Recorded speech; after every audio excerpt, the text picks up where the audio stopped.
welcome to another edition of Local Treasures here on PRTC TV Channel 9, also on C&W Cable Channel 96. My name is Brian Murray. We are here today on this beautiful Saturday with the Battle of Big Hill at the Jackson Energy Co-op Farm on 290, and we are getting ready for a reenactment of a Civil War battle that occurred right here between the Confederate Army and the Union Army. And looks like we've got a visitor here. State your name and rank, sir. Captain Ralph Markham. Of the Confederate Army. The Confederate Army. Riding a beautiful gray mare here. Ralph, now we are getting ready for the Battle of Big Hill and this reenactment. A beautiful horse here and ready to go. How long have you been doing this? Oh, about 15 years. About 15 years. And your interest in this was, I was talking to Postmaster Les Williamson earlier, and we were discussing keeping the past alive. Now you are the founder and the creator of one we're going to do a feature on here before too long, Hoot and Holler. Hoot and Holler, Hoot and and you are really into keeping the past alive and reminding people of where we came from. Yeah, I started reenacting 15 years ago with I got a little artillery battery together, and we started the Camp Wildcat up in London. And then a few years ago we started the Big Hill, me and Gene Gatz and a few more. And so we've come full circle, looks like, in 15 years. This is a big weekend, a big Confederate victory here, not only at the Battle of Big Hill, but it also moved on into Madison County, didn't it? Oh yes, it went on into the. Of course, some of the most fierce fighting was going over Big Hill, down from the top of Big Hill down, and it was a running fight all the way to Kingston. And then the Battle of Richmond, of course, that'll be coming up next weekend, and it'll be the culmination of the battle of Big. We started the Battle of Big Hill and ended at the Battle of Richmond. Now, the times on these battles back in the 1860s, do they try to correlate the times at least when and how they occurred, or the time of the year they occurred? No, just when they ran, almost amounted to when they ran up on, when they sent their scouts out, and they didn't pick the place. They just had a running fight, and that was a lot of the cavalry in this battle, Battle of Big Hill, and going on into Richmond. Now, any idea? People just don't understand the massive task this is to put this together. We have kind of snuck in behind Union lines here with a Union cannon right here in front of us. Okay. But now, help people to understand what a massive undertaking as far as people and resources and commitments this really is. You mean for this reenactment?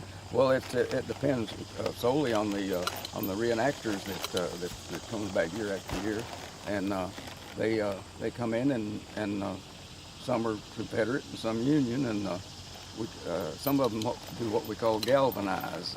That means if there's not enough Confederates, they usually have two outfits, and they might go over to the Union side for the sake of the reenactment that day. And the cannons we've had is 10, 12 cannons here, and so it's a pretty good undertaking. And how many people are usually involved in this kind of undertaking? Oh, it depends. The economy and everything. Things are slowing down a little.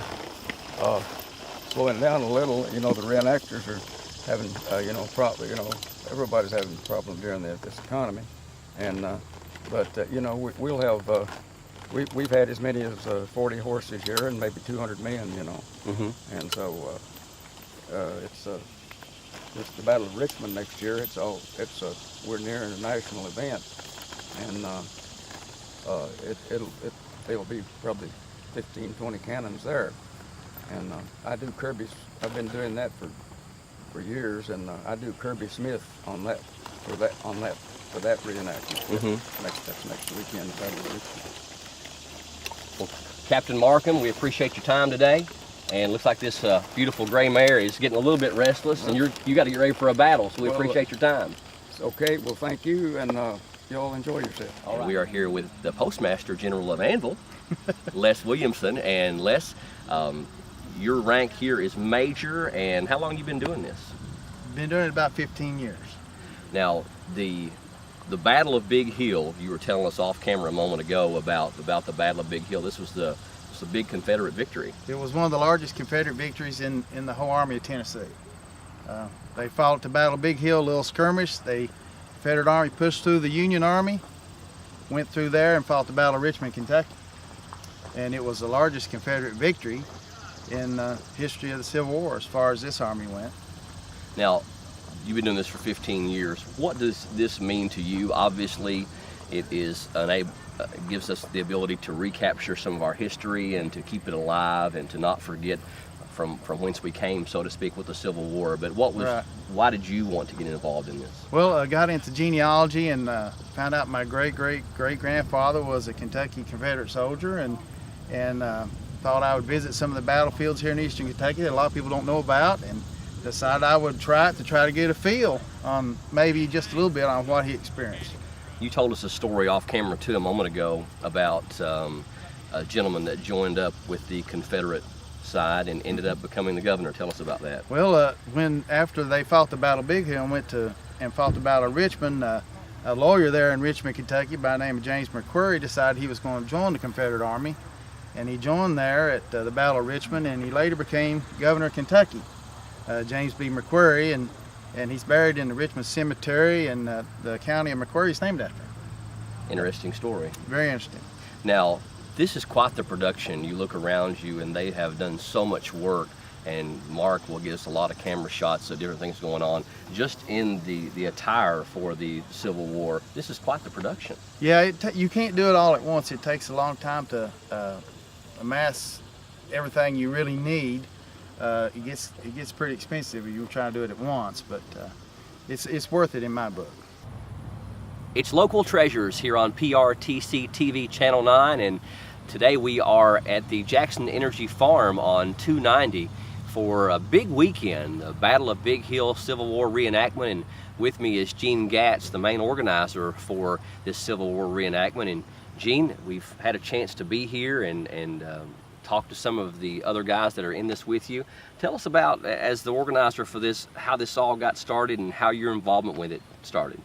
Well, we came up with a position for chairman of tourism, and I run a business here. I run a machine shop in the county, but I'd been involved in Civil War events for years and years and years, and been a fan of Civil War history most of my life. And I wanted to get an event started here in the county because we had a battle here. We had the Battle of Big Hill, which was right at the top of Big Hill there, and between Scott's cavalry and the Union troops there under Morton, I think. But we formed a committee called the Battle of Big Hill Association, and we're a subcommittee of the Jackson County Tourism Commission. So we meet once a week usually and plan this and form this, and we work on raising funds and getting attention drawn to it through different aspects, mailings and local publications. And we have managed to come up with this, and this is our third year for a full event. We started out, one of the fellows got a little small event going on across the road there for 1 year, and but I wanted a full event here, so we worked on that, and this is our third year, and it's starting to grow. And of course, the economy is hurting everything, all the events, but here in Jackson County, we don't have a whole lot of things going on that people want to get involved in. So people seem to be getting more and more involved in coming to this and being a part of it, and, especially the kids, and we love that. We love to teach the history to the kids, promote that, and promote our history here. Now, if you haven't seen the Big Hill Welcome Center, as you head down Big Hill into Madison County, it's a beautiful place, and that was actually, how close is the Welcome Center to the actual battleground? The actual battle was fought right around that house and right down over the hillside there. As you're facing the house, it'd be to the left down the hill.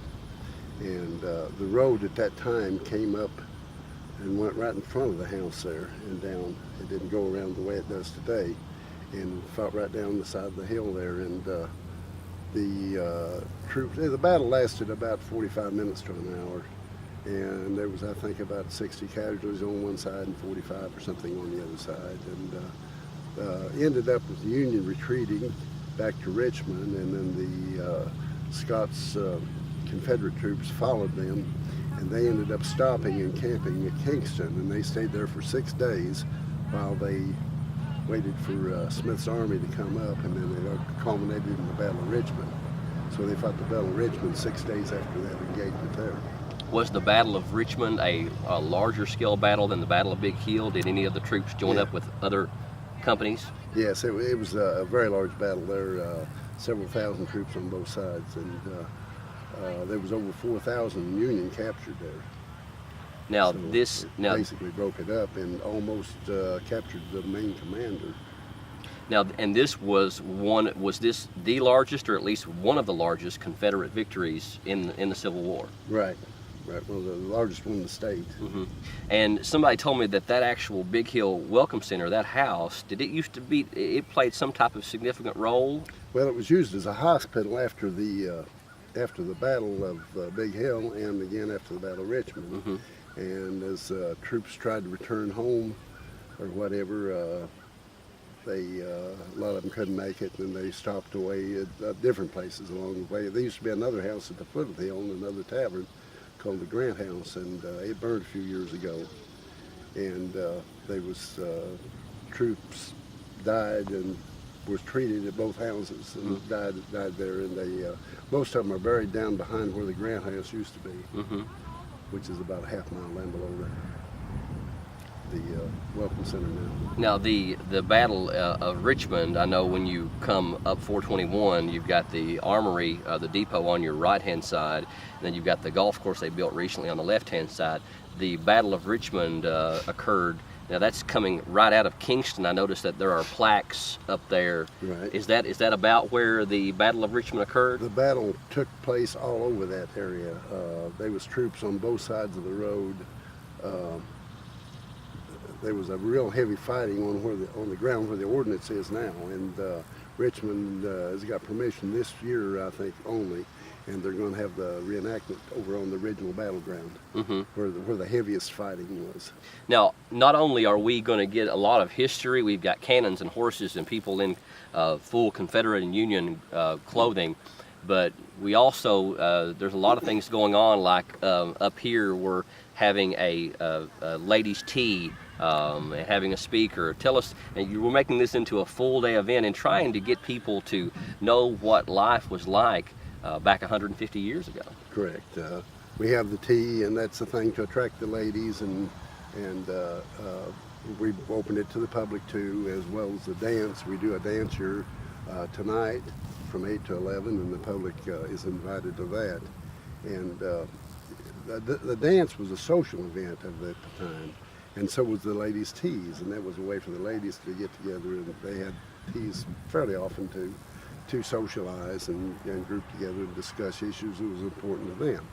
And the dance was kind of a similar event, and that was a way of people talking over politics and different things like that. I mean, they had different things, court days and things like that back then, but that was the social events of the day, that type of thing, and it was the thing that everybody got into. I mean, everybody didn't play video games and watch TV like they do today. They got interaction with their neighbors, and I think that's important to any kind of a society to share time and opinions with your neighbors. Technology has cost us in that area. It sure has. We've lost I think we've lost more skills and knowledge than we've gained, because you gain in one field but you lose so much in other fields. No doubt, I completely agree. Yeah. Now, when it comes down to the battle, you talked about your experience with Camp Wildcat, which is in Laurel County, right? When the battle, it's large scale. They have a lot of people involved, a lot of materials and resources and time, effort, and money. When we get down into the actual Confederate Union battle, talk to us a little bit about the scripting or the rehearsing and how this is supposed to go, because the goal is, I'm assuming, to make the battle as realistic and played out exactly like it actually happened as possible. Usually, due to keeping people interested and keep from hurting anybody's feelings, usually we do some aspect where the Confederate side wins one day and the Union side wins the other day. And usually your main day is Saturday, and usually it portrays the battle, as it were, as close as we can. We do a lot of things nowadays that they didn't then, because we're reenactors, and we're not trying to fight to save our lives, or we're not trying to kill our compatriots out here, because most of us are good friends, and most of us portray one side or the other as needed.